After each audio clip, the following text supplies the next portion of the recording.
Shri Dattatray Gangaram Pashte sir उपस्थित आहेत. खरं तर पुस्तक प्रकाशक आणि तो विक्रेता ही ग्रंथालय चळवळीमधली महत्त्वाची भूमिका बजावणारा असा हा घटक असतो. कारण ग्रंथ तयार होतील, वाचकही असतात, पण वाचकापर्यंत पुस्तक पोहोचवणारा जो घटक असतो, ग्रंथ तयार करणारा घटक असतो, तोही तितकाच महत्त्वाचा असतो, असे श्री डायमंड पब्लिकेशनचे पाष्टे सर गेली 52 वर्ष ग्रंथ प्रकाशन व्यवसायात ते आहेत. एक वेगळं स्थान त्यांनी आपल्या प्रकाशन व्यवसायामध्ये निर्माण केलेलं आहे. ते केवळ प्रकाशक नाहीत, तर अनेक संस्थांवर सदस्य पण आहेत. त्यांचा परिचय करून देणं गरजेचं आहे. महाराष्ट्र राज्य विश्वकोश निर्मिती महामंडळ, अखिल भारतीय मराठी प्रकाशन संघ आणि the federation of Indian publishers Delhi अशा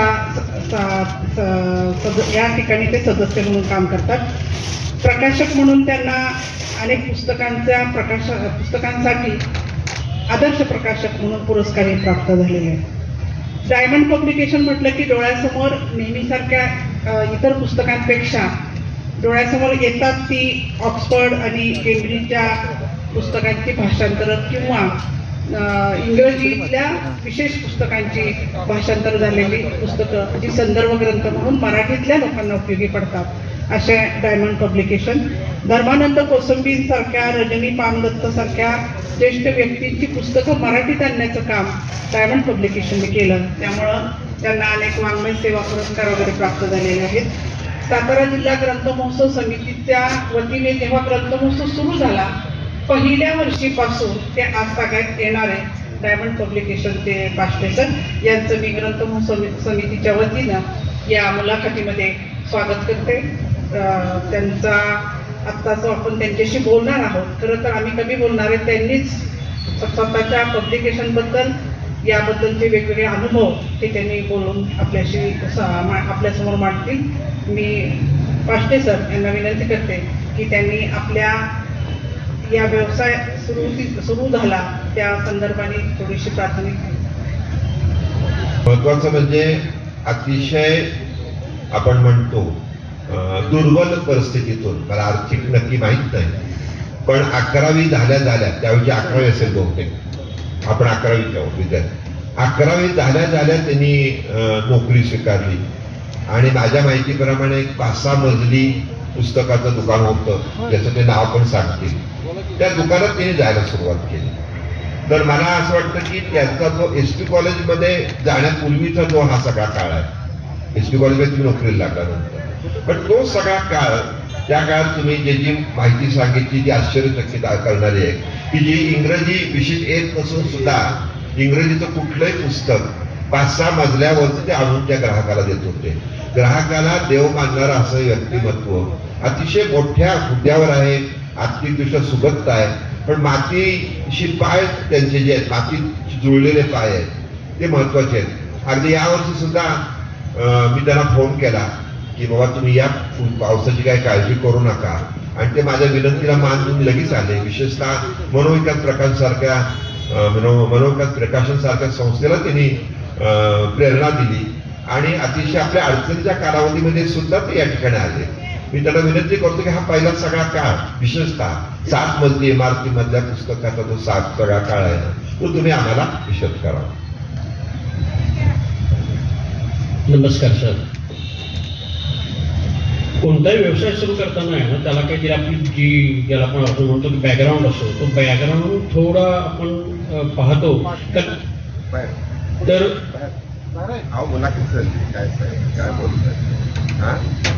तर ती जो आपला बॅकग्राऊंड असतो ना, तो बॅकग्राऊंड फार महत्वाचा असतो. त्या दृष्टीने केलेली प्रगती किंवा त्या दृष्टीने केलेली सुरुवात अशी फार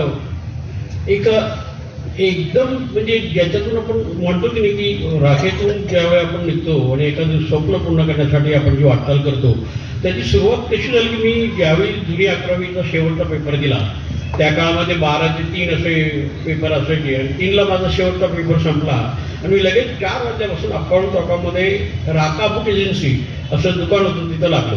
पूर्वी पुणे शहरातली दुकानं आहेत ना, की 8:30 ते 4 ते 8 अशी चालू असायची.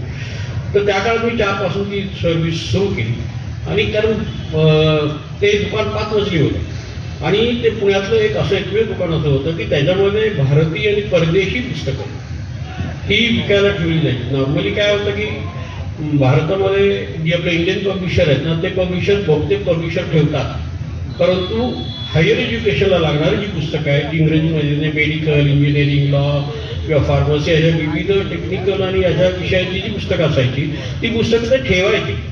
आणि मला ज्यावेळी त्यांनी सुरुवातीला ठेवून घेतलं कामाला त्यावेळी मला त्यांनी असं सांगितलं होतं की तू 5 मजले झाडाची पुसायचे असं सकाळी पण काम करायचं आणि रात्री संध्याकाळी कागदावर काही काम करायचं. ते काम करत असताना आहे ना मला मी ज्यावेळी हातात काही काम नसेल किंवा झटकी मारायचं असेल तर मी त्यावेळी ना कोणत्या पुस्तकावर झटकी मारतो, त्या पुस्तकाचं नाव काय आहे असं मारत मी बघत जायचं आणि सातत्याने काम करत राहायचं. आणि एखादं पार्सल आलं, पार्सल फोडलं आपण, तर त्या पार्सलमध्ये कोणती पुस्तकं आली आहेत, कोणती नाही आलेली आहेत हे सगळं पाहत मी लक्षात ठेवायचं. म्हणजे मला कोणी विचारायचं नाही की हे पुस्तक आहे का आपल्याकडे.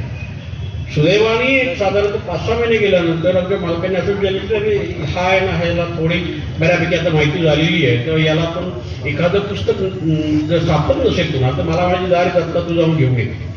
ते पुस्तक मी लिहिले 4थ्या-5व्या मधलं घेऊन येतो कारण माझं आहे ना दुसरं काही हेच नसायचं, उद्दिष्टच नसायचं. त्यामुळे त्या प्रकाशनामध्ये ज्या बुकसेलर्समध्ये मी ज्यावेळी काम करायला सुरुवात केली ना ते साधारणतः मी 72 ते 77 दरम्यान काम केलं. पण त्या 4 वर्षामध्ये मला प्रचंड शिकायला मिळालं की जे मला कुठेही शिकता आलं नसतं. कारण एकाच ठिकाणी सर्व ब्रँच म्हणजे सर्व शाखा ज्या विद्याशाखा आहेत त्या शाखेचं तुम्हाला माहिती मिळणं आणि ती माहिती आपण ज्यावेळी घेतो ना एकत्र त्यावेळेस फार एक वेगळा आनंद असतो की आपण जे काम करतो की नाही ते काम जर आनंदाने केलं तर ते केलेलं काम आहे की नाही आपल्या लक्षात राहतं, ते मुद्दाम लक्षात नाही ठेवायला लागत. आणि ज्यावेळी मला 77 साली SP कॉलेजमध्ये नोकरी लागली तर ती SP कॉलेजची नोकरी असल्यामुळे त्याला वेळ भरपूर होता. मी 7 ते 2 अशी माझी ड्युटी असायची आणि 2 नंतर मी रिकाम असल्यामुळे परत 4 वाजता असं पुस्तकाच्या दुकानात कामाला जायचं.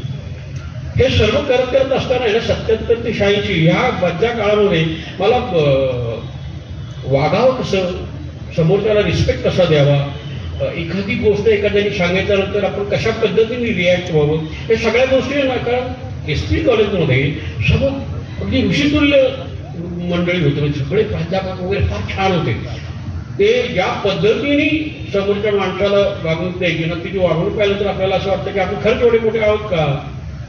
आणि एक कुठलीही गोष्ट ते इतक्या आपलेपणाने आणि प्रेमाने समजून सांगायचे की त्यामुळे मी एकदम तिथं हरवून गेल्यासारखं झालं. आणि ज्यावेळी मला असं वाटलं की आपण काही पुस्तकाच्या दुकानात अनेक वर्ष काम केले, त्याच्यानंतर आपण राखाबुकीचं काम करताना आपण भारताही पुस्तकाच्या दुकानात काम केले. नॉर्मली सर्वसाधारण माणूस आहे ना 12 ते 15 वर्ष एक कुठली विद्या शिकला ना तो परिपूर्ण व्हायला पाहिजे. मग मी असं विचार केला की हा नेम आपल्यासाठी का नाही. मग मी म्हटलं आपणही पुस्तकाचं दुकान का काढायचं नाही.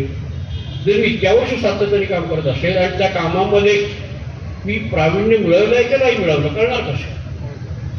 तर त्यासाठी आपणच हा प्रयत्न करायला पाहिजे. मी SP कॉलेजची परमनंट नोकरी ज्याचं मला नंतर हे पेन्शन मिळाली असली आणि इतर अनेक गोष्टी मला तिथं सवलती मिळाल्या असल्या त्या गोष्टी मिळत असून सुद्धा मी थोड्या त्या बाजूला ठेवल्या कारण मला स्वतःला सिद्ध करायचं होतं. आमचे प्राचार्य त्यावेळेस BN कुलकर्णी सर होते. मी त्यांना म्हणलं सर मला राजीनामा द्यायचा आहे. म्हणजे का रे म्हणजे मला स्वतःचा व्यवसाय सुरू करायचा. तर ते असं मला म्हणाले अरे तुझं लग्न झालं आहे, तुला मुलं आहे, ही परमनंट नोकरी आहे, कशाला सोडतो, काही सोडू नकोस वगैरे डोक्याचं फूळ काढून टाक. पुस्तकाच्या व्यवसायाला एक तर भांडवल आणि शिक्षणही तेवढंच गरजेचं आहे. तर हे दोन्ही तुझ्याकडे कमी आहे. तर मग तू कसं काय करणार. तर नाही मी म्हणलो सर मला करायची जमला शिकाय. म्हणजे मी माझ्या मनात ठाम निर्णय घेतलेला होता. त्यावेळी ते मला असं म्हणाला की तू असं कर 1 वर्षभर मेडिकल लीव्ह घे आणि जर तुला यश मिळालं तर तू पुढे जाऊ शकतो, काही अडचण येणार नाही तुला. हे सांगितल्यानंतर मी 1 वर्षभर काम केलं आणि 1 वर्षामध्ये साधारण 86च्या काळामध्ये मी त्यावेळेस 7 लाखाचं काम केलं. त्या काळामध्ये साधारण 1 लाख रुपये प्रॉफिट वर्षाला चांगला होता. म्हणजे सर मला म्हणाले मग असं करतो आता आपण तो सोडा तुला काही हरकत नाही कारण तू आता हे तुला जमत आहे. गंमत अशी आहे की ज्यावेळी एखादी ध्यास आपण घेतो, एखादी गोष्ट करायचं ठरवतो त्यावेळेला आहे ना तुम्हाला म्हणजे मनात एक लिस्ट वाटत असते, पण एक अशी जिद्द पण असते की मी केलेलं की मी जे योजना आहे ते का मी सक्सेसफुल करणारच. मग ते काही पैशाचे थोडेफार हे ते किंवा इतर काही अडचणी येतात, पण त्या सर्व अडचणी आहेत ना त्या तुमच्या ज्यावेळी देहामुळे सगळ्या बाजूला होतात आणि ते काय आपण करायला सुरुवात करतो. तेव्हा एस पी कॉलेजनंतर माझं जे आहे ना एकदम चेंज झालं. म्हणजे मी माझ्या पद्धतीने काम करायला लागलो. म्हणजे सकाळी 8:30 ते रात्री 10. काय होतं की एकदा तुम्ही एखादं काम सुरू केलं ना तर त्यावेळेस तुझं माणूसबळ जास्त नसतं. त्यामुळे पब्लिक बुक सेलिंगचं काम आपण करायचं, ऑर्डरचं आपण करायचं, कॉलेजमध्ये जाऊन ऑर्डर घ्यायच्या, त्या आल्यानंतर विविध पब्लिशरकडनं त्या गोळा करायच्या, परत एकत्र करायच्या आणि सर्व्हिस म्हणून प्रत्येक कॉलेजला ज्यांनी ज्यांनी जी ऑर्डर दिली पुरवायच्या. मग हे मी संध्याकाळी 7 नंतर काम करायचो. सकाळी साधारणतः 9:30 ते 12:30 डेक्कन जिमखाना एरिया करायचा. तिथं जवळजवळ 10-12 कॉलेज असायची. ती सगळी कव्हर करायची. 12:30-1ला परत दुकानात यायचं. त्याच्यानंतर विद्यापीठात पुणे विद्यापीठाची एवढी कामं असतील सगळी येऊन विद्यापीठात जाईल. ते साधारणतः 4-4:30 पर्यंत करायचं, परत दुकानात यायचं. आणि त्या काळामध्ये संध्याकाळी MBA कॉलेजेस असायचे. मग 4 ते 7-8 ही सगळी MBA कॉलेज करायची. आणि मग एकदा आलं की दिवसाभरात काय आपण केले, कुणी काय ऑर्डर केली, कुणी काय सांगितलेले, हे सगळं लिहून काढून उद्याची तयारी करायची. तर अशा पद्धतीने मी माझा जो एक सुरुवात केली, म्हणजे माझी जे माझ्या आवडीचं काम होतं अशा.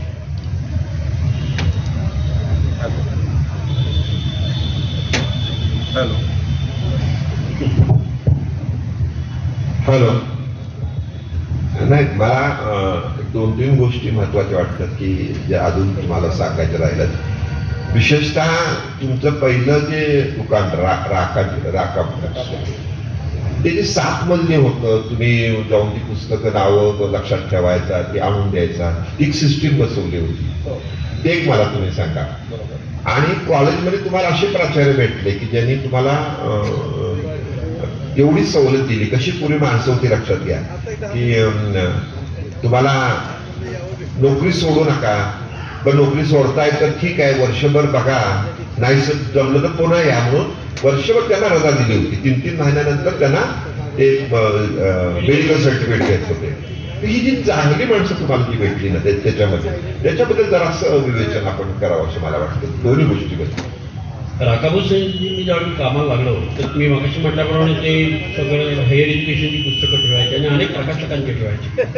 तर ती ठेवत असताना लक्ष ठेवणं थोडं अवघड जायचं, कारण ती सगळी इंग्रजी नाव आहे ना फार अशी कॉम्प्लिकेटेड असायची की जेणेकरून त्यांचं नाव लक्षात ठेवणं अवघड जायचं.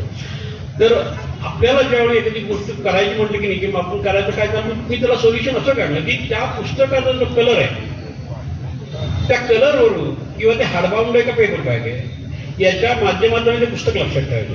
हजारो पुस्तकांमध्ये ती लक्षात ठेवणं आणि ग्राहक जेव्हा मागेल तेव्हा ते आणून देणं हे एक मोठं काम होतं. आणि ते मला सुदैवाने इतकं लिहायला जमलं की नंतर मी त्या 72 ते 77 काळामध्ये राकाबुंसीमध्ये ज्याला आपण असं म्हणतो की मेन सेल्समन झालं. त्या सर्व गोष्टीमध्ये एकच होतं तर तिथं इकॉनॉमिक्सची पुस्तक होती नाही. म्हणजे तुम्ही economics, history, politics, sociology, psychology, philosophy, education, physical education, कुठलाही विषय घ्या त्या विषयावरती कमीत कमी 1000 पुस्तक ॲट ए टाईम असायची. आणि त्यात बरेचसे पुस्तकं आहेत नाही फॉरेन पब्लिकेशन घ्या. त्यात जेव्हा तुम्ही ॲडव्हान्स जाता, PhD करता, MA कुठला एक पर्टिक्युलर विषय घेऊन करता किंवा TYBला स्पेशल सब्जेक्ट घेता, त्यावेळी तुम्हाला त्या विषयांची पुस्तकं यायला तेच पाहिजे असतं की जेणेकरून ते तुमचा सिलेबस कव्हर करेल किंवा तो विषय तुम्हाला चांगल्या प्रकारे समजून लागेल. ह्याकरता त्या ज्या सगळ्या गोष्टी होत्या त्या गोष्टी मला समजत गेल्या. मी जेव्हा 8:30ला दुकान बंद व्हायचं तेव्हा जे परदेशी प्रकाशक असतात त्यांचे रिप्रेझेंटेटिव्ह पुण्यामध्ये आहे, त्यांचे राहायचे 2-3 दिवस काम असतं, त्यामुळे त्यांना प्रमोशन करायला राहायचे. मी संध्याकाळी 8:30 नंतर त्यांच्याबरोबर रात्री 9-10 वाजेपर्यंत बसायचो की तुमच्या पब्लिकेशनचं फोर्टकमिंग काय आहे, कुठल्या विषयाला कुठलं काय येणार आहे, कसं येणार आहे, त्या जो ऑथर आहे ज्याचे नवीन पुस्तक येणार आहे त्याची पूर्वी काही पुस्तकं आलेली आहेत का, ही सगळी माहिती मी त्यांच्याकडनं घेतो. कारण पूर्वी लोकांना 6 महिन्याचा ॲडव्हान्स हे करायचे की पुढील 6 महिन्याची येणारी पुस्तके. हा जर त्यांचा सुरुवात होती ती ऐकून घेतल्यानंतर ज्या वेळेला मी तर महाविद्यालयात जायचो पण त्या काळामध्ये पुण्यामध्ये अनेक नॅशनल इन्स्टिट्यूट होत्या त्याही कव्हर करायचे. कोकले इन्स्टिट्यूट आहे, LIC आहे, आमच्या वैकुंठ मेहता आहे, अशा अनेक संस्था आहे. अशा संस्थांना मी पुस्तकं सप्लाय करायचं जेणेकरून मला हे होतं. त्याचं सगळ्यात महत्त्वाचं म्हणजे डॉक्टर VM गांधीकर होते. त्यांनी जेव्हा गोखले इन्स्टिट्यूट सोडलं आणि रिटायर झाल्यानंतर त्यांनी स्वतःची Indian School of Political Economy ही एक संस्था काढली, ज्याला प्रथमच फोर्ड फाउंडेशनचं ज्ञान मिळालं.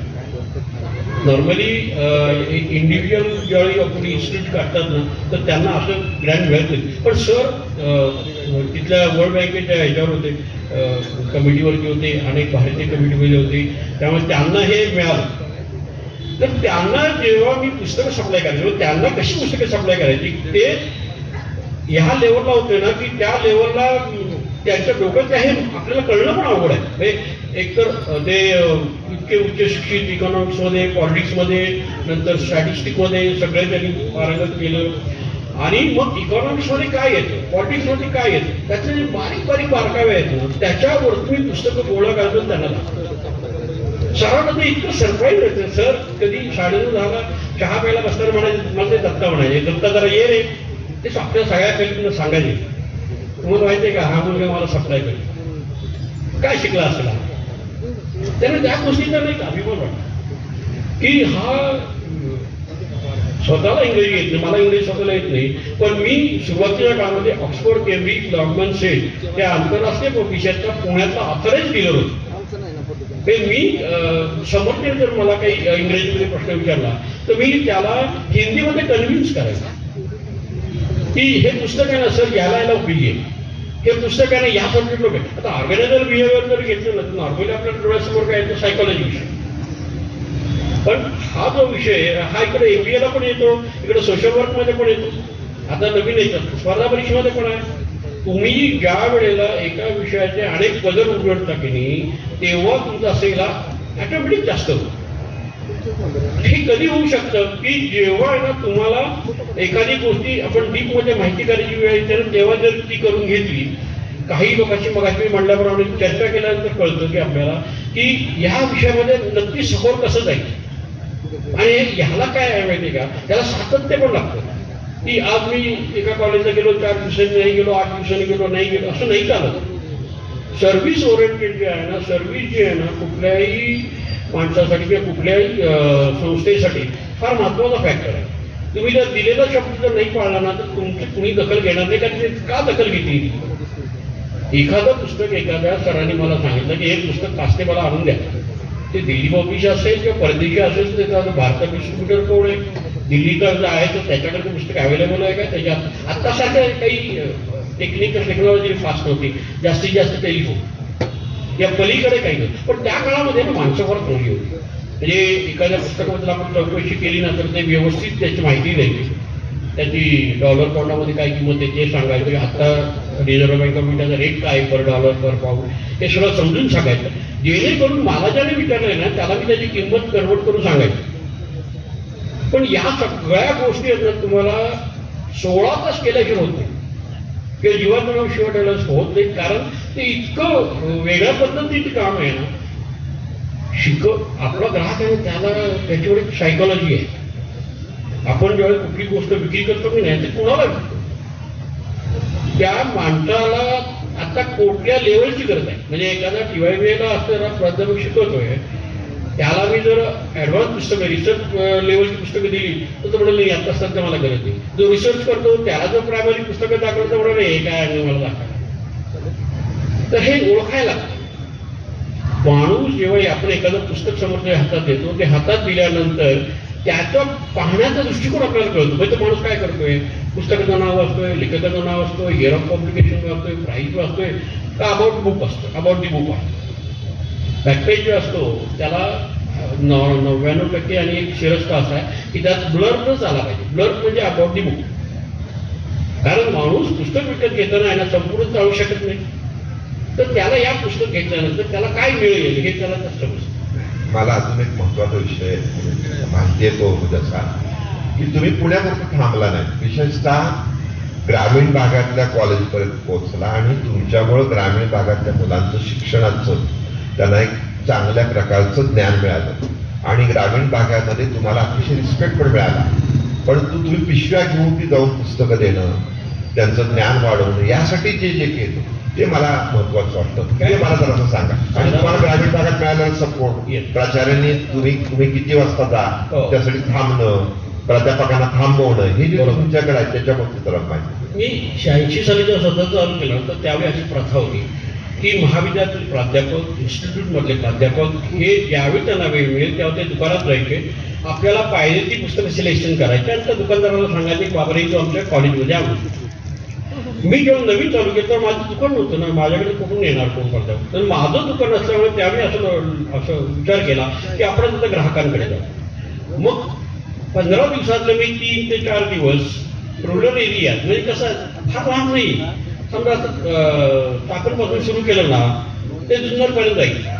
मग ते राजगुरुनगर करायचं, मध्ये मंतर करायचं, मग डाव्या त्याला आंबेगाव करायचं, मग पुढचं आळेफाटा करायचा, मग नारायणगाव करायचं. अशी कॉलेज करत करत त्याच्यात त्यावेळेला काय व्हायचं की प्राचार्य किंवा ग्रंथवाले यांना जर भेटलो ना तर ते आपल्याला असं म्हणायचे की अरे ते पाचटे आले, पुस्तक घेऊन आले, सगळ्या प्राध्यापकांना बोलवा, दाखवा त्यांना. आणि जर असं म्हणत असताना त्या प्राध्यापकांना आपण दाखवलं, सगळं केलं, तर एखादी गोष्ट प्राचार्यांना असं वाटलं की ही यांनी जे आपले प्राध्यापक त्यांनी पाहिलेली, ते म्हणायचे अरे सरस्वती तुमच्या दारात येते आहे, तुम्हाला पुण्याला जायला वेळ नाही आणि इथं आलेलं पुस्तक सुद्धा तुम्ही पाहत नाही. तर ह्या सगळ्या गोष्टी म्हणजे काही प्राचार्य, तर मी आपल्या शिवाजी कॉलेजचं एक मोठं उदाहरण देतो. शिवाजी कॉलेजमध्ये सूर्यवंशी सर इकॉनॉमिक्स इंग्लिश होते सर, आणि त्यांना ज्यावेळेला UGC ग्रँट आली तर मी त्या सेमिनारमध्ये भेटलो तर मी सरांना म्हटलं सर माझ्याकडे काही ऑक्सफर्डची चांगली पुस्तकं आली आहेत. सर म्हणाले अरे मला मोठी खरेदी करायची आहे, कॉलेजवरती घेऊन ये. मग मी ऑक्सफोर्ड, केम्ब्रिज आणि तत्सम पब्लिशरची पुस्तकं पुण्यावरून STV टॉपवरती घेऊन येतो आलो 4 बंडल आल्यानंतर मी कॉलेज गेलो. सर भेटले, सर म्हणाले मला तू थोडा वेळ थांब, मी जरा संस्थेमध्ये जाऊन येतो, माझं काम आहे. ठीक आहे सर. तिकडे गेले, कामात एवढे गुंतले की ठराच्या लक्षात राहिलं की आपण याला थांबायचं नाही. ठीक आहे, मी आपलं ती बंडल लायब्ररीत ठेवली, थांबलो. दुसऱ्या दिवशी परत सरांकडे 8:30 सर म्हणाले अरे सॉरी चुकून झालं, माझ्या लक्षात नाही राहिलं तू आला. पण आज सुद्धा म्हणाले माझं 12 नंतर एक काम आहे, ते करून झाल्यानंतर मी नक्की तुला मिळेल. तर ते झाल्यानंतर सर जेव्हा आले तेव्हा त्यांनी त्यांचे इंग्लिशचे प्राध्यापक काही बोलून घेतले, स्वतः काही पुस्तक पाहिली. त्याच्यानंतर त्यांच्या असं लक्षात आलं की कोणी फारसं दखल घेत नाहीये. तेव्हा ते म्हणाले सर माझ्याकडे सांग. मी 4 मंडळ लागली होती. सरांनी त्याच्या ग्रंथपाल होते गोळे म्हणून मला वाटतं त्यावेळेस त्यांना सांगितलं अरे याच्यातली डुप्लिकेट काय पुस्तकं चेक करा. ते मी तोही तसाच गेला, कारण एवढी पुस्तकं चेक करण्यात काही सोपं नाही. मला वाटतं दुसऱ्या दिवशी एकच पॅन्ट शर्ट आणला होता, कारण संध्याकाळी पुण्याला जाईल. बरं, ही परिस्थिती अशी निर्माण झाली. सर आपल्याला असं म्हणतायत की तुम्ही थांबा. तर मी असं म्हटलं जर त्यांना की नाही सर माझ्याकडे कपडे नाही, मी जाऊन 2 दिवसांनी येतो. तर याचा अर्थ असा होईल की मला गरज नाही, किंवा मी त्यांनी जे सांगितलं मला ते ऐकत. तर मी जेव्हा एखादी गोष्ट दुसऱ्याकडे विनंती करायला जातो ना, तर त्याच्या विनंतीचा आपण आदर करायला पाहिजे की त्यांनी तो आपल्याला रिस्पेक्ट दिला, तो मी मान्य करायला पाहिजे या गोष्टीला. तिसऱ्या दिवशी मी कॉलेजमध्ये आलो. सर म्हणाले यातली साधा पुस्तक काढून मला सगळं बिल करून दे. त्या काळामध्ये मी 67,000 रुपयाचं बिल केलं. सर म्हणाले आता ग्रंथपालांना बोलवलंय, अरे 3 दिवस थांबला, याला चेक देऊन टाका. नाही म्हणाले मला चेक नाही देताना, मला ॲक्सेशन करायचे, मला हे करायचं, मला ते करायचं. सर मला ॲक्सेशन कोण करणार आहे? मी करणार आहे. पुस्तकं तर बिलाप्रमाणे चेक करून घे आणि त्याला चेक देऊन टाकणार, काय अडचण आहे तुला? ही जाणीव होती. त्यामुळेच पुण्यावरून आलाय, 3 दिवस राहिलाय, इथं सातत्याने फॉलोअप करतोय. आणि ह्याला जर आपण आता अशी ट्रीटमेंट दिली तर ह्याचा प्राध्यापक कम्युनिटीनुसार असं वाटलं नाहीच का आपल्याला कोणी की फार रिस्पेक्ट देईल असं. स्वामी सरांकडे मी एकदा गेलो, DG कॉलेजला होतो. सरांना सांगितलं सर मी काही कॉमर्सच्या आणि इकॉनॉमिक्सची पुस्तकं आणली आहेत. सर मला म्हणाले लायब्ररीत ठेव, लायब्ररीतला ते लायब्ररीत सगळ्यांना सांगतील आणि पुस्तकं बघू ती काय आवडतील ती घेऊ. सर बरोबर 2:30 आले आणि ग्रंथपालांना विचारलं काय पुस्तकं सिलेक्ट केली आहेत? एवढी कोण आलं होतं? त्याच्यात त्याला बोलावं म्हणाले, परत बोलवा. सरांनी त्यांना सगळ्यांना बोलून घेतलं आणि ते म्हणाले ही पुस्तकं जी तुम्ही नाही म्हटलेली आहात ही का नको हे सांगा. की मला नाही घ्यायची, घेतलं मी का नको. नंतर ते सर थोडे हे होते बागेत होते. त्याच्यानंतर त्या प्राध्यापकांनी पाहिलं आणि नंतर सायझेबल पुस्तकं त्यांनी काढली, त्यानंतर बिल केलं वगैरे. पण ज्या वेळेला ना पब्लिशर बुकसेलर यांना एक रिस्पेक्ट होता, एक आपलेपणा होता. लोकांना असं वाटायचं की बाबा हा आपल्या दारात आला, म्हणजे आता मागची म्हणेल सरस्वती आणली यांनी, तर ॲटलीस्ट बघून तरी घेणं काही बंधनकारक नाही, पण निदान काय आणलंय हे तरी बघायला नाही. कारण पूर्वी काय पुस्तक हा मोठं सागरासारखं अथांग आहे. प्रत्येक दुकानामध्ये मर्यादा आहेत, त्या कमर्शियल जागा आहेत, तर तो किती पुस्तकं ठेवणार, जास्तीत जास्त मागणी असलेली पुस्तकं तो ठेवू शकतो. त्यामुळे आमचा सारखा फिरस्ता माणूस असेल ना तर तो तसंच काम करायचा. एकदा मी मंतरला गेलो, मंतरला मला 8:30 वाजले, डायरेक्ट नाशिकची बस आल्या की भरून यायच्या. मी अक्षरशः रात्रभर मंतरच्या स्टँडला होतो, पण काही त्रास नाही झाला मला. तास सोडलं तर कशाच त्रास नाही झाला. सकाळी जेव्हा मी 5-5:30 उठलो तेव्हा तो वर्तमानपत्र आलं, तर त्यांना मी म्हणलं जरा याच्याकडे लक्ष देता की मी जरा जाऊन येतो. तर त्यांनी अगदी आपलेपणाने लक्ष ठेवलं, काही नाही. म्हणजे थोडक्यात ते की तुम्ही प्रयत्न करत असाल ना तर तुम्हाला सगळे मदत करतात, सगळे मदत करतात. नाही, एक महत्वाचा मुद्दा म्हणजे तुम्ही 1986 पासून डायमंड बुक सेलर चालू केलं आणि हा ग्रंथ महोत्सव 2000 साली चालू झाला. पहिल्या वर्षापासून तुम्ही येत आहे आणि 2005 पासून तुमचं प्रकाशन संस्था चालू झाली. 2000 साली पहिला ग्रंथ महोत्सव पासून ज्या काय आठवणी तुम्हाला, कारण मला आठवतं तुम्ही असं म्हटलं होतं की पहिल्या वर्षी किंवा दुसऱ्या वर्षी तर मी टेबलवर उभं राहून पुस्तक विकली, एवढी गर्दी असायची. ते जे अतिशय चांगले अनुभव आहेत सातारकरांचे, किंवा पुस्तकासाठी माणसं धडपड तुमच्याकडे यायची, ते अनुभव आम्हाला जरा आपण सांगा असं मला वाटतं. पब्लिकेशन मी कसं सुरू केलं माहिती काय, मी साधारणतः 86 पासून बुक सेलिंग चालू केलं, स्वतःचं चालू केलं. ते 2005 रुरल एरियामध्ये जायचो, महाविद्यालयामध्ये जायचो, तर पुस्तकं देताना आहे ना, परदेशी पुस्तक देताना लोक त्यावेळी UGC ज्ञान असं घ्यायचे, पण त्यांना किंवा त्या विद्यार्थ्यांना आहे ना त्या पुस्तकाचा फारसा उपयोग होईल. आणि मला असं वाटायचं, मला गिल्टी वाटायचं की आपण यांना नको असलेली गोष्ट तर देतोय का, तर हे घेत आहे, त्यांच्याकडे फंड्स आहेत, त्या विषयाला म्हणून घेतात. मला स्वतःला जेव्हा 50 वर्ष झाली, त्या 50व्या वर्षी मी असा निर्णय घेतला की आता आपण याला पब्लिशर व्हायचं. कारण आता जे विद्यार्थी आणि शिक्षकांना पाहिजे ते आपण द्यायचं. हे मराठीमध्ये संदर्भ ग्रंथ, रेफरन्स बुक्स ही काढणारे अजूनही 50 संस्था पण नाही आहेत संपूर्ण महाराष्ट्रात. मला त्याच्यापूर्वी काय म्हणायचं, तुमचं 2005 साली पब्लिशर चालू झालं, पण 2000 सालापासून तुम्ही ग्रंथ महोत्सवाला आमच्याकडे येत आहे. ते 5 वर्षातले अनुभव ते पहिले मला काय सांगा. म्हणजे 2000 साली काय आहे, मी बुकसेलर असल्यामुळे मी अनेक बुकसेलरचा पुण्यातला रिप्रेझेंटेटिव्ह, आणि मी सातत्याने सातारला येत असल्यामुळे ज्यावेळी मला एक आलं की इथं ग्रंथ प्रदर्शन आहे, त्यावेळी मी आलो आणि सगळी इंग्रजी पुस्तक होते. मी ज्यावेळी बुकसेलर होतो तेव्हा मी एकही मराठी पुस्तक विकलं नाही. ज्यावेळी मी इथं आलो ना, तर यावेळी इथं गर्दी एवढी संध्याकाळी व्हायची, एवढी संध्याकाळी गर्दी व्हायची ना, की स्टुलावरती उभं राहून लक्ष ठेवायला लागायचं की कोण पुस्तक घेतंय, काय घेतंय, ते जाताना बिल करतोय का, त्या सगळ्या गोष्टी हे करतात. आणि इतकी गर्दी असेल नसती ना, आणि म्हणजे असं सांगायचं चला पुढे वा पुढे वा पुढे वा, अरे म्हणजे काही लोकांना राग पण यायची. पण परिस्थिती अशी असायची ना की तो ज्याला घ्यायचं आहे ना त्याला नीट पुस्तकच बघायला मिळायचं. ही त्या काळात इतकी चांगली परिस्थिती होती. म्हणजे अगदी प्रामाणिकपणे सांगतो त्यावेळी शेतकरी फार चांगला व्हायचा, फार चांगला व्हायचं असे. म्हणजे आम्ही हे जे काही पैसे आहेत ना पिशवीत घालून हॉटेलवर जाऊन मोजायचे. तर इथं मोजण्याची सुद्धा, कारण रात्री 10 वाजायचे, 10 वाजले की जायला रिक्षा मिळायची नाही रंजनराजीमध्ये, काही नाही दिवसभर जमलेला जीव असायचा. पण ती सकाळी उठलं की आम्ही पहिले 7:30-8ला येतो, जी पुस्तक अस्ताव्यस्त झाली त्यांनी लावून घ्यायची, जी पुस्तकं चांगली विकली जातात ती पुस्तकं फ्रंटेजवर लावायची. काही पुस्तकं जर संपलेली असतील तर एका मुलाला पुण्याला पाठवायचं, त्याला सांगायचं की ही पुस्तकं तू परत दुसऱ्या एसटीने घेऊन ये. पूर्वी नॉनस्टॉप बस नव्हती, त्यामुळे वेळ जास्त लागायची यायला, पण ते सुद्धा मी करायचो. कारण ग्राहकाला देणारं पुस्तक आहे ना ते लोक अजूनही माझ्याकडे येतात ना. आता काल एक ग्रस्त आलं ते, तर त्याला सहज असं एक जण त्याचे मित्र पण आले होते, तर ते म्हणाले अरे काय आपले पुण्यावरून आले का, तर ते ग्रस्त काय म्हणले त्यांना, अरे यांना पुणेकर नको म्हणू, हे सातारकर आहेत, बघा किंवा साताऱ्यात असतं. याच्यामुळे कसं होतं म्हणजे काय की लोकांना आपण सातत्याने काम केलं आणि एक माणूस एकाच ठिकाणी सातत्याने दिसलं ना, एक आत्मविश्वास येतो की आपण याला काम सांगतो ना करेल, आपण सांगितले पुस्तकात देईल. ही जी एक सगळी व्यवसायामध्ये आहे ना, तुम्ही नेहमी खरंच बोललं पाहिजे, नेहमीच खरं बोललं. एक वेळ मला नाही कुठली गोष्ट आली तसं सांगायचं, नाही जमलं मला सॉरी, पण तुम्ही ज्यावेळी समोरच्याला चुकीचं माहिती देता ती त्यावेळी लक्षात येते. हे माझा अनुभव असा आहे की मला कित्येक प्राचार्य महाराष्ट्रामध्ये येऊन सांगायचे की मला 1,80,000 पुस्तकं तयार करून ठेवा, मी विद्यापीठात जाताना घेऊन जातो, मग इकॉनॉमिकचे पॉलिटिक्स असे सगळे विषय सांगून द्यायचे. ते म्हणजे तुला माहिती आहे तू काय मला दिलं तुम्ही. हा जो विश्वास आहे ना हा जास्त महत्त्वाचा आहे. म्हणजे मी जेव्हा पब्लिकेशन चालू केलं ना तेव्हा मी पब्लिकेशन चालू करताना असं म्हटलं की UIB स्पेशल आणि email आहे ना संदर्भ नाही आहेत मराठीमध्ये. जी गोष्ट साऊथमध्ये होते किंवा बेंगालमध्ये होती ती गोष्ट महाराष्ट्रात का होत नाही, म्हणजे मातृभाषेमध्ये रिजनल पुस्तकं आपल्या इथे का तयार होत नाही. मग मी बरीचशी पुस्तकं ऑक्सफोर्ड, केम्ब्रिज, ग्लॉबल, सेज आणि त्या लेवलची पुस्तकं त्यांच्या हक्क घेऊन मराठीत आणली.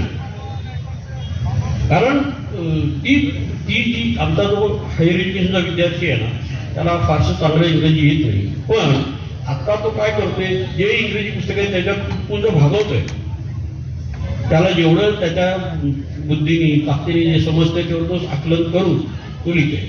मग हे सगळं मी करताना 49 कोश काढले, 49 मराठीमध्ये.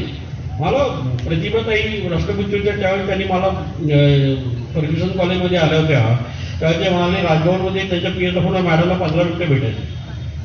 तेव्हा त्यांचा पहिला प्रश्न मला असा होता की तुम्ही हे जे सगळं करताना फायनान्स कोण करता, कारण कोश वाङ्मय संदर्भ ग्रंथ याची विक्री कमी होती.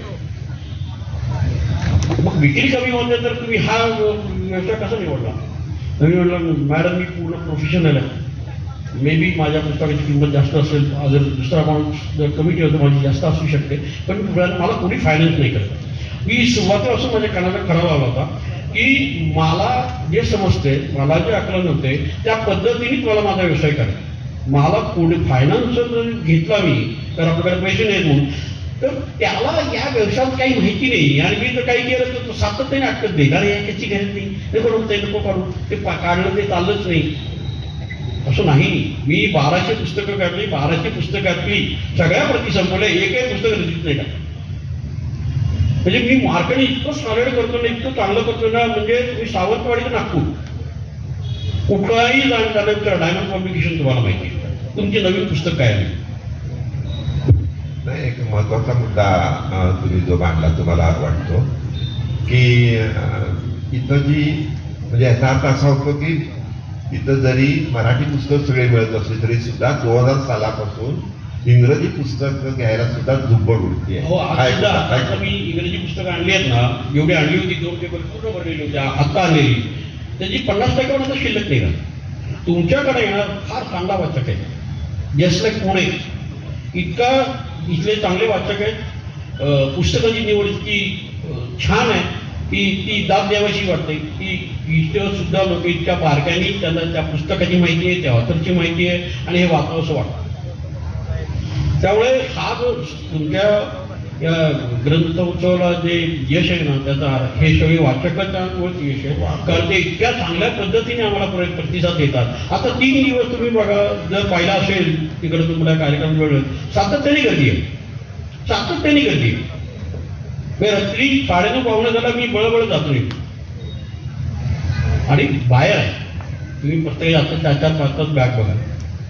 अजून एक महत्वाचा मुद्दा मला त्या संदर्भात विचारायचा होता की इथं सुद्धा असं झालंय ना की तुम्ही दरवर्षी येता म्हणजे आपण तुमचा ग्राहक ठरवलाय तुमच्याकडेच येतो, म्हणजे दुसरा एखादा तुमच्याच पद्धतीची पुस्तकं घेतली तो दुकान जर चालू केलं आज तर त्याच्याकडे तो जात नाही.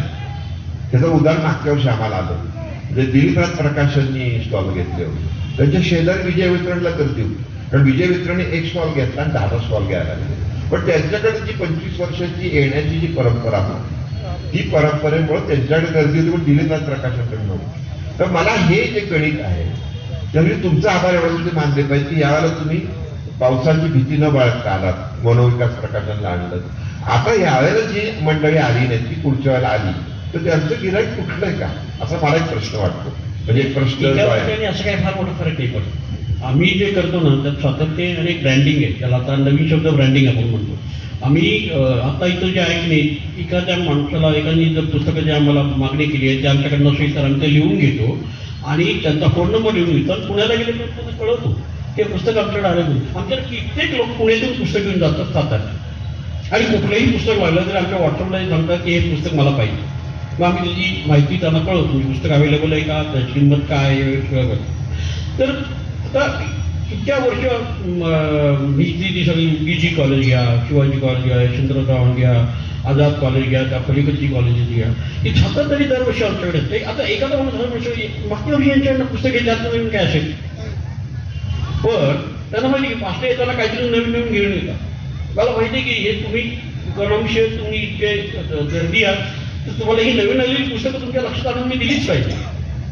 आणि तुम्हाला वाटतं आता शेठ सर इतक्या वर्षांनी दरवर्षी येतात इकॉनॉमिक्स बरं का, तर या वर्षी सुद्धा ते आले, ते आमच्या मुलांना सांगत नाही अरे यांनी आपल्याला फार चांगली पुस्तकं आणून दिली तर वगैरे वगैरे. म्हणजे ते अजून काय होऊन बरीच वर्ष झाली तरी ते येतात, बसतात, चहा पितात, आरामशीर मनात बरं वाटतं, तो अजूनही ऍक्टिव्ह आहे हे आम्हाला फार छान. मी त्यांचे वेळ विशेष आहेत ना हे सगळं मी भरपूर कळवले, कारण मला या लोकांनी सगळे काही लोकांनी तुम्हाला सांगतो सर की त्याला माहिती आहे की हा थोडा चटपट आहे किंवा जसा पिशार आहे वगैरे, पण ह्याच्याकडे थोडं इकॉनॉमिकली हा जरा हे तर त्यामुळे हा थोडा कुठेतरी कमी पडतोय वगैरे असं. लोक मला त्यांच्या खिशातले 10,000-20,000 रुपये द्यायचे आणि मग कॉलेजने पैसे आले काय झालं, पण हा विश्वास होता ना. माझ्याकडे 12 पुस्तक आहे, 1800 ते 1900 ऑथर आहेत. तर मी ज्यावेळी पब्लिशन चालू केलं तर मी असं ठरवलं होतं की वेल्डेन ऑथर आपण नाही घ्यायचं, कारण आपलं नवीन प्रकाशन आहे, आपल्याकडे बाकीचे सोर्सेस कमी आहेत. तर जो नवीन ऑथर आहे तो ऑथर आपण घ्यायचा आणि त्याच्यावर पुस्तक पब्लिश करायचं आणि ह्यांना इस्टॅब्लिश करायचं आणि आपण इस्टॅब्लिश करायचं. कारण तुम्हाला सांगतो की माझ्याकडे जो एडिटर आहे ना त्यांनी जर एखादं इकॉनॉमिक पुस्तक किंवा सोशिओलॉजी पुस्तक जर लिहिलं तर ते कुठल्या यत्तेकरता लिहिलं हे महत्वाचं आहे, कुठल्या विद्यार्थ्यासाठी लिहिलं, ते FY साठी लिहिलं का MA साठी लिहिलं. त्याने जर सरळ जर पुस्तक लिहिलं असेल तर मी त्याला सॉरी मला नाही जमणार. तुम्ही 6 चॅप्टरचं पुस्तक आहे, एक आपण 30 पानाचं, एक पण 40 एक पण 80 पानाचं, एक पण 16 पानाचं, असं नाही झालं. पुस्तकाचं नाही एक पद्धत आहे, स्टाईल आहे, कुठल्या पद्धतीने शैक्षणिक पुस्तक लिहावं, कुठलं पुस्तक चरित्र लिहावं, कुठलं पुस्तक एखादं कादंबरी ग्रामीण लिहावी की त्याचं बाज आहे ना तो मेंटेन झाला पाहिजे. बऱ्याचशा ठिकाणी काय होतं सुरुवातीला आपण असं पुस्तक वाचत जातो ना त्या सरळ व्हावं, पण जसं पुढे जावं तसंच वाटतं नाही यार त्यात काहीतरी डुप्लिकेट होत आहे, डबल वाटतंय, काही नावं आहेत की काही बरोबर हे होते. शैक्षणिक पुस्तकाला आहे ना चूक नाही चालत. जर त्याच्यात चूक तुम्ही दिली तर तो वाचणारा जो विद्यार्थी आहे तो चुकीचा पाठ करेल, आयुष्यभर तेच लक्षात ठेवेल. त्यामुळे ह्याला अजिबात चूक नाही चालत. त्यामुळे हा जो काम आहे ना तर तुमची प्रत्येक गोष्टी हुकूमत पाहिजे, हे मला सगळे यायला पाहिजे. जर मी माझ्या माणसांकडनं काम करून घेऊ तर मला माहिती पाहिजे याला पर्यायी शब्द काय, आणि हा पर्यायी शब्द याला चक्कर पुस्तकाच्या नावावरून सुद्धा प्रश्न निर्माण होतो की या संदर्भाने आता सर जे बोलत होते ते मला प्रश्नापेक्षा एक आधी आपल्याशी संवाद साधताना असं सांगावंसं वाटतंय की सरांचं शिक्षण कमी असताना मराठी आपली मातृभाषा, परंतु इंग्रजीमधल्या ज्या प्रकाशनांचं त्यांनी आता जे सांगितलं की मी कसं पुस्तक ओळखत होतो आणि ते आणून देत होतो, ही कला ही महत्त्वाची आहे. ही चांगली कला तुमच्याकडे होती आणि त्यामुळं तुम्ही हे सगळं काम करू शकला.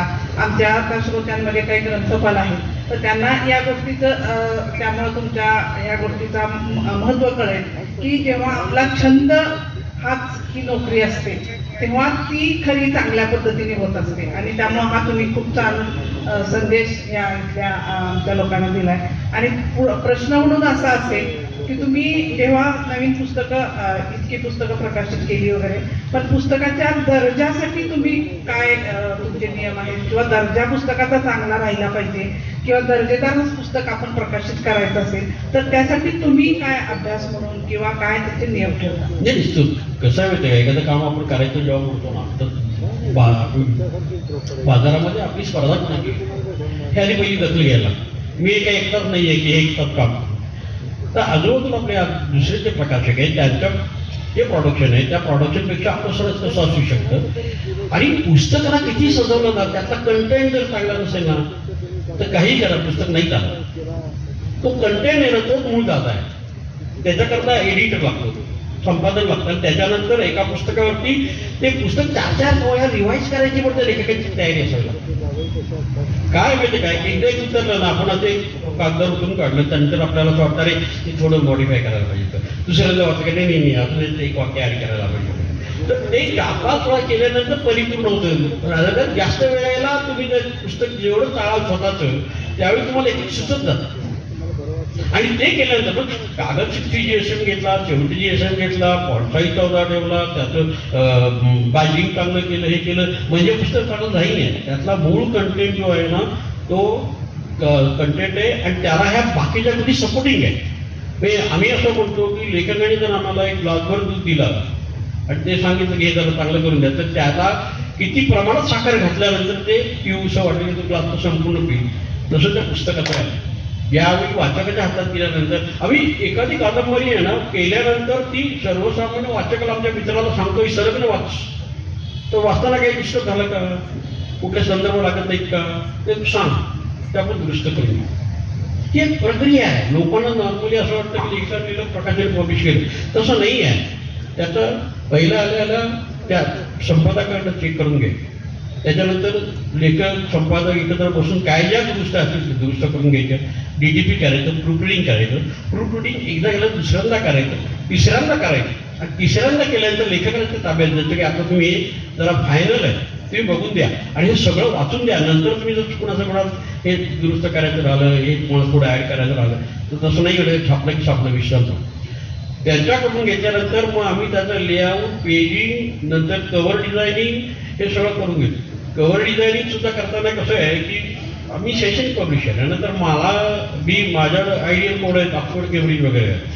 तर एखाद्या चांगलं शैक्षणिक पुस्तकाला चित्र फार नाही लागत. शैक्षणिक पुस्तकाला एक कलरचा पास जर दिला तर तो एखादा हिरवा कलर असेल, एखादा निळा कलर असेल तर तो जो कलर आहे ना तो कमीत कमी 15 फुटावरून त्याच्यावरती जे नाव लिहिलेलं आहे ते नाव वाचता आलं पाहिजे. तर असं पाहिजे. मी जो पुण्यात मांडला होता तो असा की दक्षिणेकडच्या राज्यामध्ये त्यांच्या भाषेमध्ये अभ्यासक्रम येतात ते आपल्याला येत नाही आणि तो एक लुकून आता तुम्ही म्हटलं होतं की ते आणलं पाहिजे. आणि तर त्या संदर्भामध्ये तुम्ही काय करता? आता अभिजात भाषा मराठी झालेलीच आहे तर ते मला पाहिजे होतं. आणि दुसरं कोशाच्या मध्ये जे केलेलं काम आहे ते एक महत्वाचं मानतं. अरे साऊथमध्ये मागची म्हटलं ना की साऊथ आणि बेंगाल हे 2 राज्य अशी आहेत की त्यांच्याकडे हायर एज्युकेशन जरी इंग्रजीमध्ये होत असलं तरी ते रिजनल लँग्वेजमध्ये ती पुस्तकं काढतात की जेणेकरून ती पुस्तकाचा बेस आहे ना तो त्या विद्यार्थ्याच्या लक्षात आला ना तो कन्वर्ट करू शकतो इंग्रजीमध्ये. त्यामुळे ते काय करतात ते सगळं करतात. आपल्याकडे ते नाही झालेलं. आपल्याकडे अजूनही आता मध्ये केंद्र सरकारने आम्ही काही ही ट्रान्सफर यासारखी काही पुस्तकं मराठीत केली. तर फिजिक्सच्या प्राध्यापकाचं म्हणणं असं आहे की तुम्ही ते मराठीचं गुंतागुंतीचं केलं ते काही फार लक्षात न राहणार आहे असं. पण तो तिकडे बाज आहे. मी हे लक्षात ठेवलं होतं. आणि मी कोशवाङ्मय का काढले? कोशवाङ्मय ना मुळात कोश हा जो हे आहे ना हे जो संशोधन करतो, रिसर्च करतो त्याच्यासाठी येतो. पण मी म्हणलं तर मला कोश त्याच्यासाठी नाही काढायचे. मला जे कोश काढायचे आहेत ना TYPS स्पेशलचा जो विद्यार्थी आहे आणि MAचा जो विद्यार्थी आहे त्याला तर कोश उपयोगी पडला पाहिजे. ते नाही आहे आपल्याकडे. ते आपल्याकडे की आपण केलं पाहिजे आणि विद्यार्थ्यांना त्याची गरज आहे. आपल्याकडे आहे ना तुम्ही अजूनही विद्यार्थ्यांकडे बघितलं ना तर आत्ता तर वाचन संस्कृती फार कमी झाली, फार कमी नाही झाली पण झाली थोडीफार झालेली आहे. पण त्यावेळेस सुद्धा ना पूर्वी सुद्धा आहे ना काही फार वाचक होते असेल पण काही प्रकार नाही. पुन्हा तो एक भाग आहे म्हणजे आपण जसं पॉप्युलेशन म्हणतो त्या दरम्यान ते घेत जातो. पण हे जे रिजनल लँग्वेजमध्ये आहे ना ते फार चांगलं काम आहे. त्याच्याकरता मी 49 कोश काढले आणि 49 कोश काढताना सुद्धा अनेक मजा आहे. म्हणजे आता कॉमर्स इन्सायक्लोपीडिया मराठीत नाही 4,500 पानांचा तो काढला. ओरिजिनल 5,500 पानांचा. त्याच्यामध्ये 5 व्हॉल्यूम. त्याच्यामध्ये प्रत्येक विद्यापीठातले एक्सपर्ट त्यांच्या महिने मिटिंग घ्यायच्या. त्याच्यानंतर त्याचं प्रत्येकाला त्या वाटून द्यायच्या अल्फाबेटिकल. प्रत्येकाला शिस्त लावायची की ह्याच्यात त्याच्यामध्ये ती साधने आली पाहिजे. असं सगळं करून घेणं आहे ना ही सगळी कार्यावरची कसरत आहे. म्हणजे कॉमर्स यायला तर मी फार हे झालं. म्हणजे ते तो चॅलेंजच होता की 10 लाख संपले तरी तो कोर्स पूर्ण होईना. आणि आता जर सगळं सोडून दिलं तर पैसे गेले. मराठीमध्ये जी उणी होती ती तुमच्या या प्रकाशनाने भरून निघाली की मराठीमध्ये संदर्भ शैक्षणिक साहित्य हे फार कमी असतं म्हणजे किंबहुना नसायचं ते डायमंड पब्लिकेशनमुळं ते भरून निघाली ती उणी. आणि एक हा सगळा तुमचा प्रकाशनाचा किंवा विक्रेता हा व्यवसाय बघत असताना एक प्रश्न किंवा माझी एक शंका म्हणून की ग्रंथालय चळवळ ही चळवळ आणि तुमची प्रकाशन चळवळ ही समांतर असावी का किंवा असते का? कारण जर प्रकाशन संस्था किंवा प्रकाशन हे जर चांगल्या पद्धतीने आणि काहीतरी त्यांच्याकडून काही गोष्टी जास्त प्रमाणात व्यवस्थित मिळाल्या तर ग्रंथालय चळवळ पुढे जाईल का? दरवर्षी आहे ना मी दिवाळीनंतर college to college book exhibition करतो. त्याचा हेतू असा आहे की विद्यार्थी आणि शिक्षक यांना बाजारात नवीन आलेली पुस्तकं आली आणि एकदा तिथं गेलं ना की ती काही कॉलेजसाठी घेतली जातात आणि काही लोक पाहून जातात आणि लक्षात ठेवतात की हे पुस्तक घ्यायचे आपल्याला. ती जी चळवळ आहे ना ही सगळ्यांनी एकत्र येऊनच करायला पाहिजे. आता जी वाचक चळवळ आहे ना ती सुद्धा एक थोडी पुढे जाते की दोन पावलं मागे. काय होतं की आता तुम्ही जर संपूर्ण महाराष्ट्राचा विचार केला तर ललित वाङ्मयाची पुस्तकाची दुकानं जवळजवळ 18 ते 20 जिल्ह्यांमध्ये तालुक्यात सोडून द्या अशी परिस्थिती आहे. अशा परिस्थितीमध्ये मराठी भाषा कितपत एवढा कुणीही 50 लाखाचा फ्लॅट घेतो 5,000ची पुस्तक घेते. आपल्या घरात मराठी नाही, इंग्लिश मराठी नाही, मराठी इंग्लिश नाही, नकाशा नाही, काही नाही, काही नाही. मग तुमच्या मुलांना वाचन आवड लागणार कशी आणि कुठून लागणार? अजून एक म्हणजे शेवटचाच हा प्रश्न आहे. त्या शेवटच्या प्रश्नात सगळ्यात तुम्ही पण समारोप करा. तुम्ही मला आवडलं असं की दहशतवादाच्या वरचा एक कोश काहीतरी निर्माण करताय आणि एक काहीतरी नाव मला आठवत नाही किंवा ह्युमन राईट्सवर तुम्ही एक शब्दकोश करता. की तुम्हाला सुचतं कसं? आणि तुम्ही ते सांगत मग आपण साधारण 7ला संपूया. 9 मिनिटं तुम्हाला आहेत बरोबर.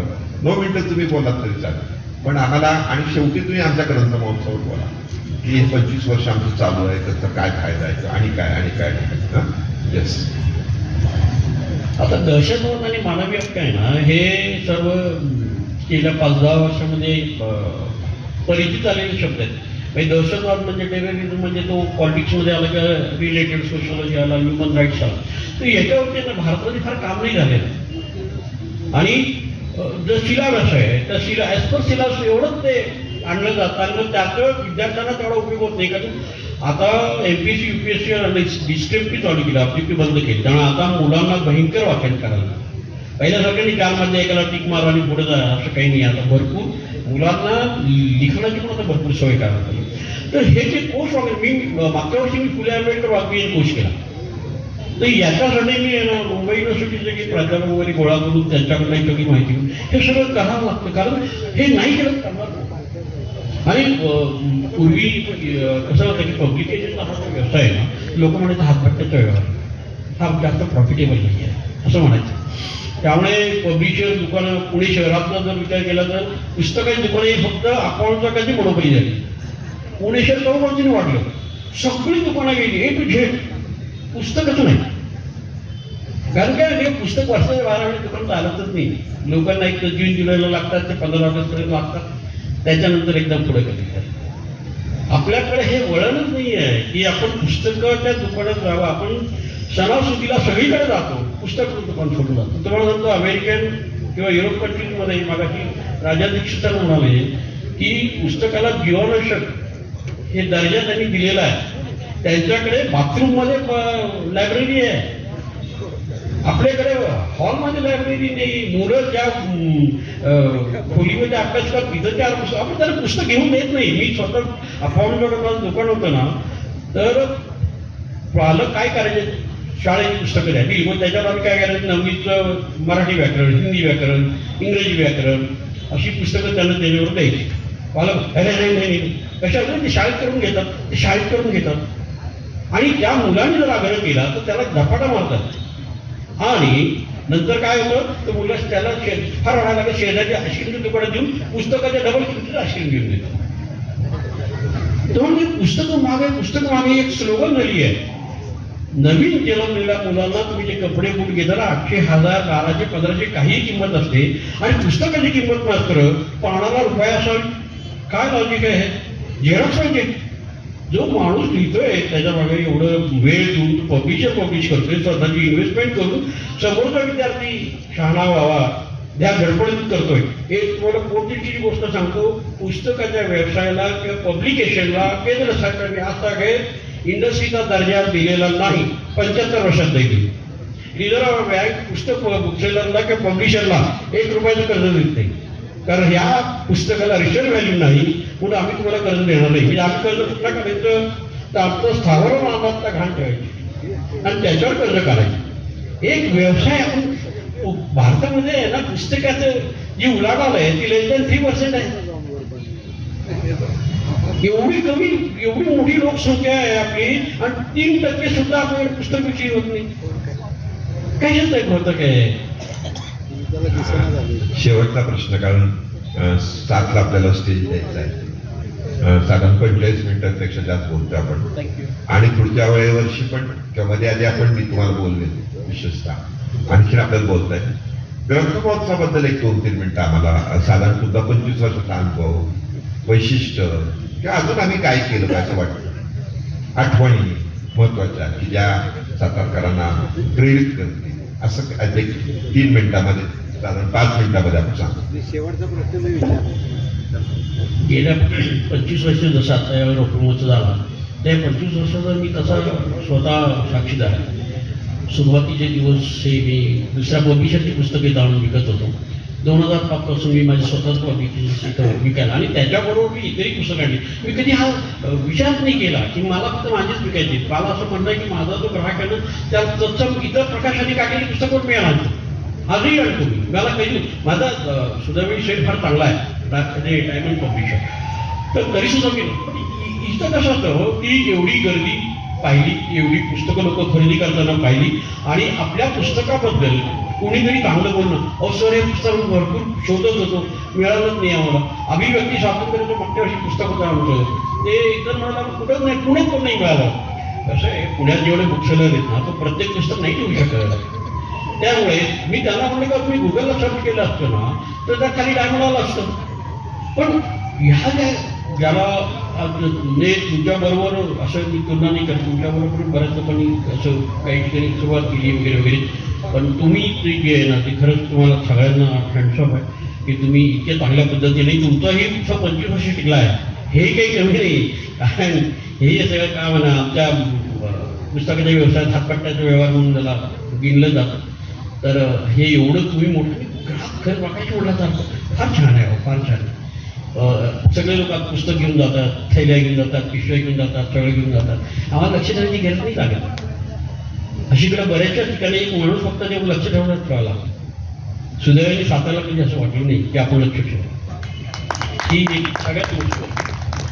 श्रोत्यांना सांगावंसं वाटेल मला की ग्रंथालयाला कलकत्त्याच्या RR फाउंडेशन कडून दरवर्षी काही पुस्तकं सार्वजनिक ग्रंथालयांसाठी येतात. तर त्यामध्ये डायमंड पब्लिकेशनची पुस्तकं जास्त असतात, कारण ती संदर्भाची असतात, इतिहासाची असतात, भाषांतरित असतात. तर हे त्यांच्या प्रकाशनाचं मोठं यश आहे. मी बातमी सरांना विनंती करते की त्यांनी सुंदर मुलाखत आमचे श्री चिटणीस आणि सुनीता कदम यांनी घेतली. पहिल्यांदा संवादकांचे मी मनापासून धन्यवाद देतो. तर पाष्ट्यांना तुम्ही अजून जरा मोकळेपणानं बोलायला सांगायला पाहिजे. ते फार थोडंसं आतून बोलत आहेत सगळं, पण सुरुवातीपासूनचा पाष्ट्यांचा सगळा प्रवास आम्ही बघत आलो आणि तुम्ही ज्या कष्टानं निष्ठेनं उभं राहिलात आयुष्यात, कारण एक साध्या लॅबोरेटरी असिस्टंटपासून ते उत्तम ग्रंथांचा प्रकाशक हा तुमचा प्रवास हा सगळ्या सातारकरांच्या दृष्टीनं अभिमानाचा आहे. आपण सगळ्यांनी मिळून टाळ्या वाजवून पाष्ट्यांचं अभिनंदन करूया. आता पाष्ट्ये साहेब, आम्ही ग्रंथ महोत्सव समितीच्या वतीने एक प्रश्न फक्त विचारणार आहोत आणि तो महत्त्वाचा आहे. म्हणजे आता ग्रंथ महोत्सव समिती हा सगळा प्रपंच गेले 25 वर्ष राबवते. तुम्ही सांगितलं की आम्ही अगदी पिशव्यानं पैसे नेले. ग्रंथ महोत्सवाला तुम्ही मंडळी जे देतात त्यातून आपण हा महोत्सव करतो. पुढच्या वर्षी आमच्याकडं रौप्य महोत्सव ही ग्रंथ महोत्सव समिती सादर करणार आहे. तेव्हा तुम्ही एक थोडंसं लीड घ्यावं आणि प्रकाशकांचा एक कार्यक्रम ह्या ग्रंथ महोत्सवाला अतिशय उत्कृष्ट द्यावा. तर आता तसा बघायला गेलं तर आम्हाला काय फायदा असतो? केवळ ग्रंथ विकला तर फायदा तुम्हाला आहे. ग्रंथ याच्यातला एकही तुम्हाला कुठलाही समितीचा सदस्य तुमच्यापाशी येऊन कधी ग्रंथ मागत नाही आणि मागणारही नाही याच्या पुढच्या काळात. पण तुम्हाला आम्ही आता एक मात्र मागतोय की कारण कसं आहे आता बघा, हा सगळा जो मांडव आम्ही घातलाय त्याला सगळे पैसे आम्हाला द्यावे लागणार आहे. तुम्ही आता निम्मे लोक आलाय, आता पुढं काय तरतूद करायची, पुढच्या वर्षी काय करायचं. पुन्हा एक आमची विनंती आहे तुम्हाला, ही विनंती आहे, आमचा काही मोठी सक्ती नाही आहे, आमचा एक असा प्रस्ताव आहे तुमच्यासमोर आणि तुमची मुलाखत घेण्याच्या मागं हा काही हेतू नाही आमचा तुमच्याकडनं काही काढावं, नाही तर तुम्ही म्हणाल राव इथं बोलवून माझा खिस्सा कमी करायला लागले, तसा काही हेतू नाही. पण पाष्टेंची एक आठवण माझ्यासाठी फार छान आहे आणि ते म्हणजे त्यांनी आबांचं पुस्तक काढलं. मी पाष्टेंच्यावर फार मनापासून प्रेम करायचो. खरं तर संस्कृतीनं माझी सगळी पुस्तकं काढली, पण एक आबांचं पुस्तक संस्कृतीच्या पलीकडे आपण द्यावं आणि वाटते 2 पुस्तकं तुम्ही काढली. म्हणून तोही कारण पाष्टेंच्याकडनं काढण्याचा हेतू असा होता की त्यावेळेस आबांची 28 भाषणं, R.R. पाटील महाराष्ट्राचे उपमुख्यमंत्री होते आणि पक्षाच्या पलीकडे माझं प्रेम होतं त्यांच्या, पक्षाचा काही त्यात हेतू नव्हतं. पण विधान परिषदेला 28 भाषणं आणि विधानसभेतली 28 भाषणं अशी 56 भाषणांचा सुंदर गोप हा डायमंड गंभलाला होता. खरं तर ते डायमंडच होतं सगळं, म्हणून तुम्हाला त्याही बाबतीत धन्यवाद देतो. याच्यानंतर अधिक बोलणं ते येणाऱ्या कलावंतांच्यावरती अन्याय करणारं ठरेल, कारण तुमचे कान आता पाष्टेंचं ऐकण्यापेक्षा गाणं ऐकायला जास्त आतुर आहे. म्हणून पाष्टेचे आभार मानून पुढील सर्व कलावंत, डॉक्टर पटवर्धन, आमचे पाटील सर, साबळे साहेब, या सगळ्यांना मी विनंती करतो की लवकरात लवकर या रंगमंचाचा ताब्या घ्या. रंग भराय तोपर्यंत तुमचे रंग उधळायला सुरुवात करा. तुम्हा सगळ्यांना मी इथं पाचारण करतोय, तुम्हा सगळ्या कलावंतांना